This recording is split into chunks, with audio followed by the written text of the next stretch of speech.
Hello and welcome to Tigers by the Fire, a podcast out of Holy Cross High School about World War II discussions and stories. My name is Michael Arvidas, and today I am here with Austin Diodene. How's everyone doing today? And Stephen Treadway. Hello, I'm Stephen. And today we're going to be talking about Operation Barbarossa, which is the largest military action in human history, largest military action of the war. It featured almost 4 million Germans, 3 to 4 million when you get to the total amount. And for the Russian side, it starts off with around 2 to 3 million, but with reinforcements, it goes way beyond that. From a casualty standpoint, over 1 million Germans are killed, wounded, or missing, and 3 to 4 million Russians by the end of the year killed, wounded, missing. So I'm going to let the guys kind of talk a little bit about why they picked this topic. So I guess Austin or Stephen, whoever wants to start us off. You know, back when we were choosing our topics, me and Stephen were just looking for just a basic operation, and we really didn't know what we were going to get into. This topic is really huge, and to be fair, when we picked it, I told Stephen, I was like, sounds like the guy from Pirates of the Caribbean. It's a cool name. And in reality, this war was pretty terrible. But, hey. Yeah, we basically just at first we picked it, and we started to do a little more research on the topic, and we soon kind of realized that this might have been a mistake. So we kind of considered changing, but then by then it was too late and we already did it, so we just kind of had to put up with it. And since it's so big, we're really going to focus on just the factors of why it failed for the Germans today. Yeah, and to Austin's point, picking just another military operation, you happen to just pick the biggest one of the entire war. But luckily, I think for you guys, it's a really well written about one. There was a lot of source material on it that you guys could pull from. And especially focusing in on why it failed, I think that definitely factors into the whole thing. And that's a really well written about topic as well. So it should be a good conversation. But I guess we'll start off really, I'll lay the context down, then I'll let you guys kind of talk about the operation and the planning of it. Germany has defeated France and the Western European allies. Britain has gotten blitzed and is still getting bombed regularly.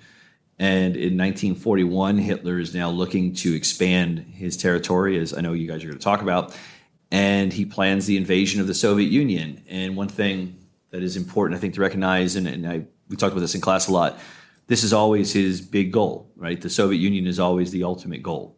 You know, France was big because of Versailles, but the Soviet Union, communism versus fascism, it's the big fight of Hitler's political agenda. So I'm going to let you guys start off with, I guess, the Operation Barbarossa, the general overview, planning of it, and everything else. So on June 22nd, 1941, that's when the operation really started to take place. Fighting started to happen. But before then, in the 1940s, Hitler issued Führer Directive 21, which were the original orders to invade the Soviet Union. And Hitler thought this would be a very easy operation. It would take around 10 weeks.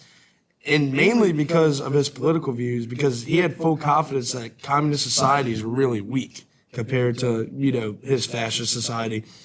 And to be honest, it didn't go really well as planned, as we know.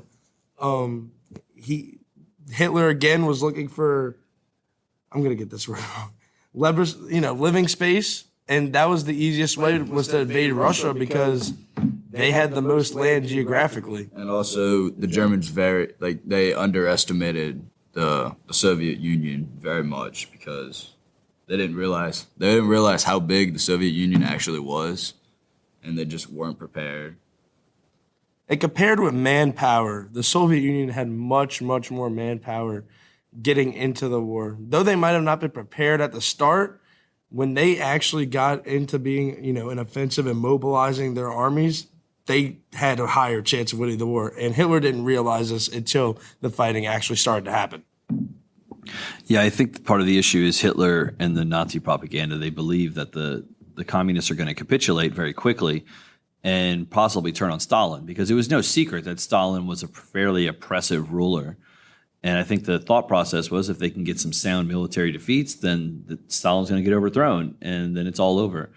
And that's kind of what happened in most of the countries. So it just didn't happen here. Yeah, and I think when, Hitler believed that, like you said, if they take over some small cities or even Moscow, of course, they would eventually be overturned. But as we'll learn sooner in the war, this war was really about fighting for the motherland, and it brought kind of everybody together where, it gave them a reason to fight, and it was for their land. And Hitler really, the German army really didn't have a reason but to expand. So the morale on each side kind of pushed the Russians to do more. Now we can get into like which army groups each side had. So for the Germans, they had 3 different army groups. Army Group North, which was led by Lieb. It had 2 armies and a panzer group, and they were to take Leningrad. Army Group South, it was led by Rundstedt. It had 3 armies, 2 Romanian armies, and a panzer group, and they were to take Kyiv. And then you had Army Group Center, which was led by Bach. This was the largest group out of the 3 for the Germans. It had 2 army, 2 panzer groups, an SS division, Das Reich, which marched with the 2nd Panzer Group. And they were to take Moscow. And just to give a scale on how big the German army was at the time going into the Operation Barbarossa, about 138 divisions were used, and that's 80% of the German army in total, and 36 Allied divisions, which included different countries like... They had groups from Romania there, and just all the other like little surrounding countries that were by them. Yeah. So that just included all their allies. They had over 17 panzer divisions made up of 4 groups, as Steven said. And the Luftwaffe was made up of around 2,700 aircraft just involved in Operation Barbarossa. And the troops also attacked. This was a 1,800-mile front. So it was a big front to kind of cover. So they needed these 3 divisions to kind of, go ahead and do the operation itself. Yeah, and ultimately that's the biggest issue they're going to have is that it's so wide, 1,800 miles, and then it encompasses so many soldiers, both foreign and German soldiers. And so it's really hard for them to outfit all of these people with enough equipment. And that was one of the big advantages the German army had before this was equipment advantages and everything else. And the issue they're going to have is obviously replacing these soldiers because the initial Barbarossa works very, very well. It's going to be the long-term part of the war that really kind of bites them. So, no, that's a good kind of overview. Now, what about the Russians? And I know in class we talked a little bit about, from a leadership standpoint, their army is fairly weak in experience because of Stalin's purges. But what about the general defenders that they're going to put forth against the Wehrmacht? So the Soviet Red Army, they had 4 different fronts. They had the Northwest Front led by Kuznetsov. It had 24 divisions, 4 tank divisions, 2 armies, the 8th and the 11th. Then you had the Soviet Army Western Front led by Pavlov. It had 38 divisions, 8 tank divisions, the 3rd Army, the 10th Army, and the 4th Army. Then the 13th Army is in reserve in the back. Then they had the Southwest Front led by Kirponos. It had 56 divisions, 16 tank divisions, and then it included the 6th, 26th, and 12th Armies. And then it had the Southern Front, which was led by Tulinev. It had 16 divisions, 4 tank divisions, the 18th and the 9th Armies. So that was kind of what the Soviets had. So the Germans really underestimated the Soviet army as a total because that's really big considering what they thought. Yeah, the Soviet army is massive in scope. And I think the Germans knew this. The intelligence reports they had was that it was a big army. But there is this, and again, it's something we've talked about in class, when you have this decade-long propaganda that these people are inferior and that the government is corrupt and inept and everything else, they really believed that while the Soviet army might be bigger and at times twice the size of the German army, that the Germans were somehow still going to be better because of their fighting spirit, their technology, and everything else. And you're right. It's a gross misallocation, and they do not understand the fact that once the initial shock wears off, the Soviet army is going to be able to rebuild way quicker than anyone expected. And I think I should point out, it's not a foregone conclusion that the size of the Soviet army is going to do this to the Germans. No one could have predicted how quickly they replenished their ranks, because losing pretty much over half your general army in 6 months is pretty bad. And the way that, we were saying like transportation issues, stuff like that, how quick the Russian army just replaced their troops at the front line compared to the German army. That was also a big advantage the Russians had because it was their homeland. They kind of knew what they were doing. The Russians kind of went in saying, hey, we're going to defeat you guys for political reasons, basically. You're weak compared to us. We're superior compared to you guys. And that wasn't the case. No, it definitely wasn't. And, the Soviet Union mobilizes so many different people. And I think the American perspective is that they just throw people out into like a meat grinder to slow down the Germans, which is partially accurate in the first year or so. Women fight as well. And I know you guys did a little research on that. What can you tell me about the role women played in the Soviet army? Because I know the podcast previously, they talked about Stalingrad, and there were tens of thousands of female snipers in Stalingrad. Yeah, so women were snipers. Some of them flew planes, which was very helpful for when the time came. A lot of them worked in the factories, which was another thing that the Soviets had advantage on, was the production and the supplies over the Germans, because the Soviets, they moved their factories and their training grounds to the Ural Mountains, which was a problem for the Germans because they couldn't raid them or bomb them because of their positioning. So the Soviets were able to just produce more weapons, tanks, planes, and they were able to train their troops more and better than the troops that were out there already. So that caused issues for the Germans. Then the women were also combat nurses. They would just run out in the middle of the war when everyone's still shooting to try to save whoever they could or patch up whoever needed it. And that's one thing that communism brought to the table that was not brought to the table in most other countries, was that idea that women are in society producing economically and doing those other things. For the United States, we mobilized millions of women to participate in production as well, but the Russians already had them in production. And so because the Soviet structure really had, I think, less gender restrictions than most of these other societies, that played a big role. And on the flip side, and I know that it probably wasn't in the research you did, the Germans used very little to no female production in factories. Yeah. In fact, Hitler campaigned against women working and didn't allow for women to work until the very end of the war when it was almost too late. Again, you guys mentioned production. What role do you think production has? Obviously not on the initial part of Barbarossa, but it's going to be in 1942 that production really, I think, shows its advantages. What role do you think that had in the war effort?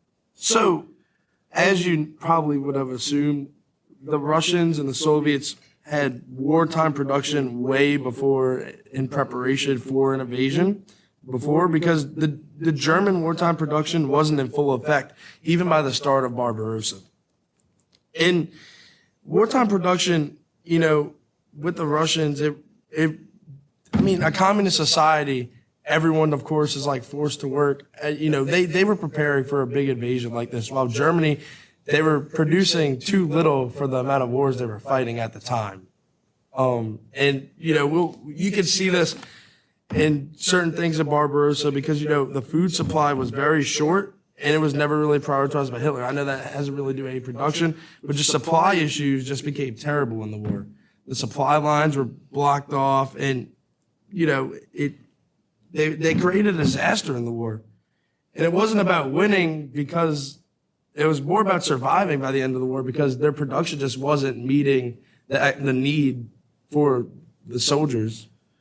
Yeah, and I think you could argue that it never did meet the need that the German army had in 1941 and then 1942, because the reality is, even as the Germans are winning, and this is something we see with the American side as well in the Pacific early on, even though the Germans are winning, or the Japanese against the Americans, when the Russians destroy 5 Panzers, those are not getting replaced that quickly. No. On the flip side, they destroy some T-34s or some Russian tanks, and those things are getting replaced, at a 3-to-1 kind of clip within a year. And I think that's really the biggest difference that you're going to have from a production standpoint, is Germany does not have the resources or manpower to constantly produce. And a year from now, they're going to be getting bombed by the Allies. And another thing with production, I mean, we say they don't, they're not having what they need to produce. They can't transport it in time either to the Correct. front lines. So we're missing parts, we're missing tanks, we're missing all this stuff. How are we going to get it to the front lines to supply our troops in time? They can't, because this war is so just wide and broad, and the front lines, they advanced so much that they just couldn't supply themselves properly. And that's ultimately what leads to the failure. Yeah, and the Germans did not properly assess the Russian transportation networks. Oh, not at all. Because, and I know you guys are going to talk about this with weather and transportation in general, but they assumed that the Russians had something not quite like the Autobahn, because that was like the technological marvel in Germany, right? Their interstate highway system. But they assumed there would be things to move their vehicles, but there aren't, right? Dirt roads and everything else. And so there's going to be two different types of weather that impact the German army, and I'll let you guys kind of talk about it. But one is going to be rain, which creates transportation issues because of the mud. And the other is obviously going to be the snow, which is the one that most Americans assume is the only thing that slowed down the Germans. But it's not. It's really the rain at the beginning. So what can you guys tell me about just the transportation issues that took place? And then you can get into the air support too, because I know that's on there. We mentioned how the snow and the weather in general affects their transportation issues. Most people believe the weather was the main reason they lost the war, and that's not really true. Transportation is it's a really key part in why they lost. And because Hitler really wasn't prepared for a motorized war. They were lacking trucks at the time. And, from our research, I even read they restored the horseback for a while and railways, because like we said, the roads at the time were so bad, only some major highways were accessible for motorized vehicles and things like that. So to get, supply things, transportation of troops, transportation of parts, they had to utilize railroads, highways, and horseback, because they weren't really able to use their motorized vehicles. And they really didn't even have a lot, to be fair, for the type of war this was. From what I've read, they had about 3,000 vehicles in total. And, that's not a lot considering the war they're getting into. Yeah, the majority of their stuff's being moved by horses and beasts of burden. We often think of them as being mechanized because of panzer divisions, but soldiers are walking this whole way, Yeah, and another thing where you're saying it's mechanized, like I said before, even if they did have the mechanized parts, like the motorized vehicles, say they needed to be maintenance on, how are they going to get those parts there? So transportation, again, was a really big key issue in this war. Another issue is when these tanks or trucks and all of that would be when they would get damaged and they needed repairs, the Germans wouldn't have repairs to repair them because they used so many different types of tanks. Or Yep. I read somewhere that they had used 50 or so different types of trucks or tanks and everything, and that caused a major problem for repairing. But also the rain had to do with that, because it was hard for them to even get the necessary parts, if they could, to the tanks or the trucks or whatever they had mobilized going on. Yeah, there's a lack of rail network, and the rail network that was there got blown up. And the other issue is when it rains, these roads become so muddy and so thick, even tanks would get stuck in the mud, which tanks are made to go through mud. Exactly. So that's kind of crazy. And to your point, Stephen, yeah, when they would break down, it was very hard for them to replace parts. The Germans, the reason they produce some of the best weapons of the war is because they do have some great engineers. They have some great guys making it.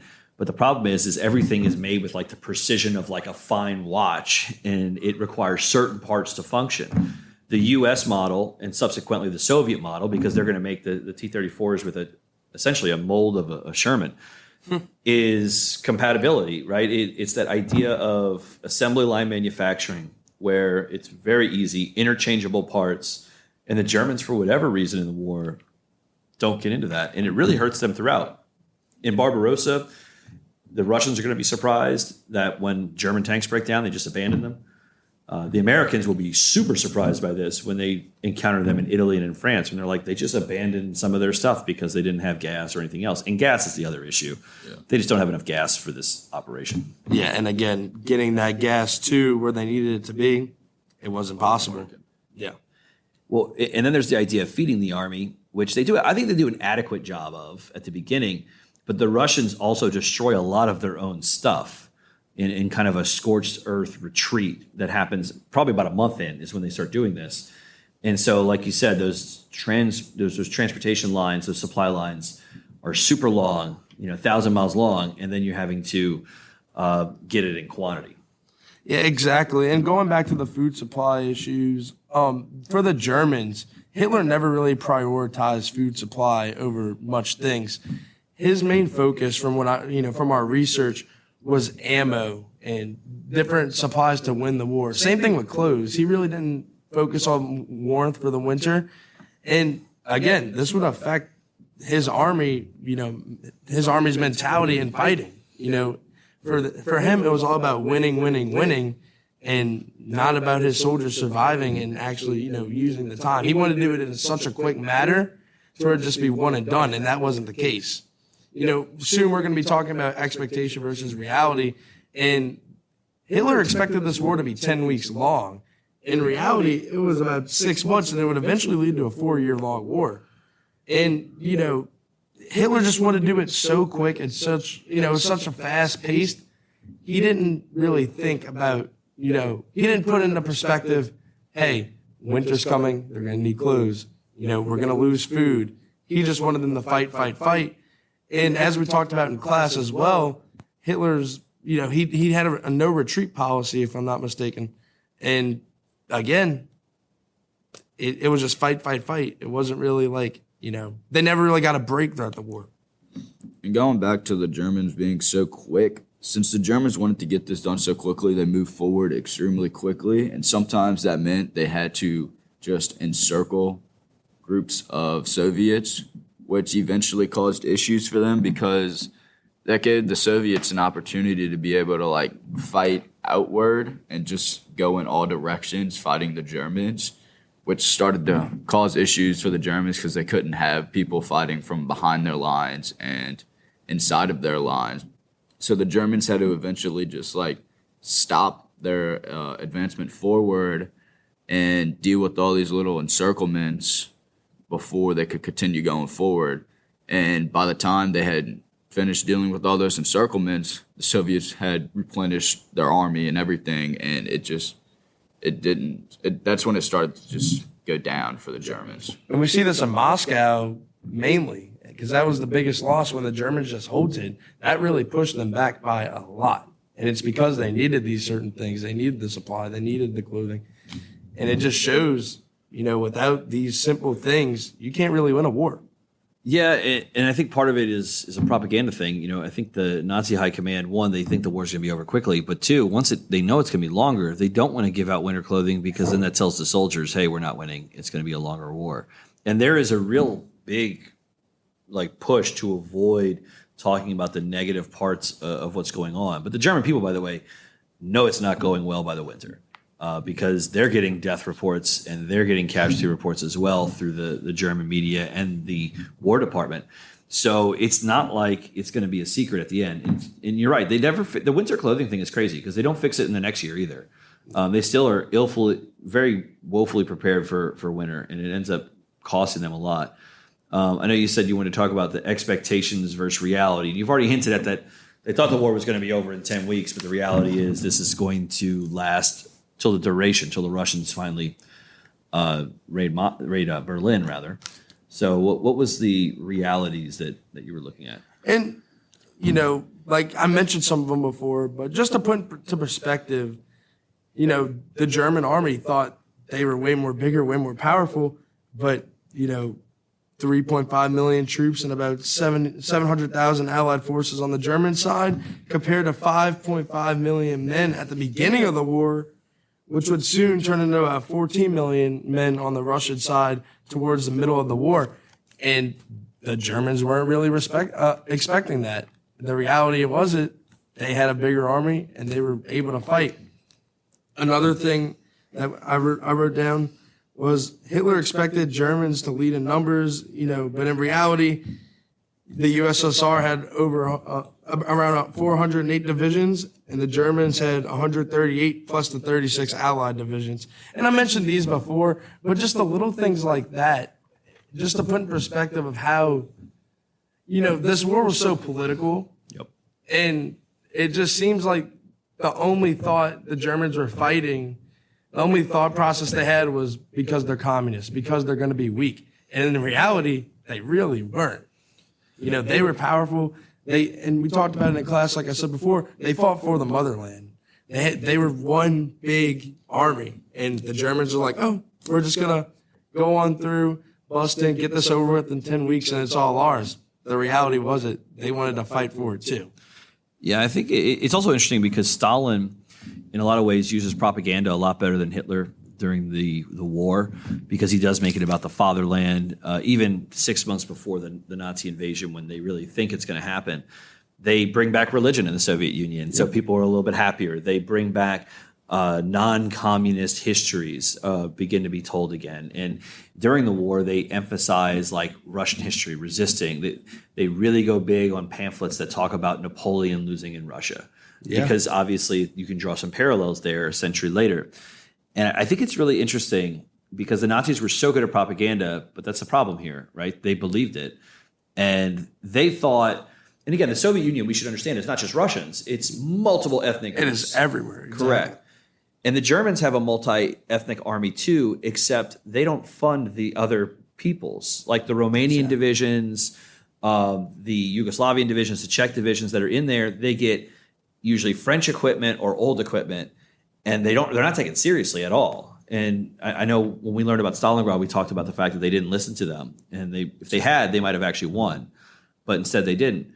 And to your point, Hitler to the very end still thinks they're going to win. Right. Yep. And he changes the plans a little bit, which we're not going to get too much into that because I think that's a whole other story. We could talk about Hitler's leadership. That could be another podcast, is Hitler's leadership during Barbarossa, making Moscow this fixated target that they just weren't going to get instead of bypassing cities. So no, that's a very good point. And I think it's one of the vital things that they really underestimated the Soviets' will to go on. And in another podcast that's going to be, I think, 2 episodes from now, we're going to talk about the Enzengruppen. And maybe not in this first 6 months, but definitely in this next year, as these massacres that the Germans do in town after town after town to Jewish citizens, to communists, to people they don't like, that's going to cause resistance pockets to build up in Russia. And you guys kind of learned about resistance that did build up before in Russia, and there was anti-Russian resistance at the beginning, and then it's going to turn into anti-German resistance. Do you guys have any other major points you want to get into? Because I know this is a huge topic. We could get into it for much longer than we have, but what would you say, let's go each person, biggest reason why Barbarossa failed and why? In my opinion, I think the biggest reason it failed, not because the Russians were really successful at it, it's because the Germans weren't prepared for it at the beginning. With the transportation lines, the supply lines, just everything factoring up in preparation for the war. And, looking into it, these issues, if they were solved properly, the Germans actually might have had a chance of winning Barbarossa. But as we could see throughout the war, with lack of food, with lack of clothes, with lack of transportation, Germany ultimately fails at it. And that's the tough reality of it. And, the German army was really well trained compared to the Russian army. And again, this superiority complex, and, you can't really base your army off of your political beliefs. Just because your army is more superior in your opinion doesn't mean in reality you're going to win instantly in 10 weeks. He didn't really factor that in. Yeah, I'm going to have to agree with Austin on the lack of supply, but I do think the Russians' morale played a big part because there were many times where they were held to their last breaths, but they just wouldn't give up because there were many opportunities where they could have given up when they were encircled or when they were just like right on the edge of Moscow, but they never gave up. And that was one thing that I thought was like a big factor, just solely because, well, the war could have ended much sooner if they would have just given up. Yeah, and if they give up, it does change the whole scope of the war. And I'll point out, and I'll close out with this. I mean, part of the reason they don't give up is because the Germans are killing POWs. Yep. And, 80% of Russian POWs won't ever make it home. And the initial, 1.5 million Russian soldiers, or Soviet soldiers, who surrendered, Hitler's idea on how to run those POW camps is to just starve them. Yep. Put them in a field, barbed wire fencing, machine guns, and just let them starve to death. There's too many of them. Yep. And they decreased their numbers down to the tens of thousands, and they're starving to death. Some of them do cannibalism. It's really some gruesome stuff. But when you start hearing about that, if you're a Russian, why would I surrender? Right? Yeah. If I'm Moscow, they're going to kill us all. So why would we surrender? Yeah, this makes you want to fight. Correct. And I think that was the miscalculation by the Germans. But very good job, guys. Good job to the podcast. And we'll talk to you guys later. This is Tigers by the Fire. Thank you. Thank you.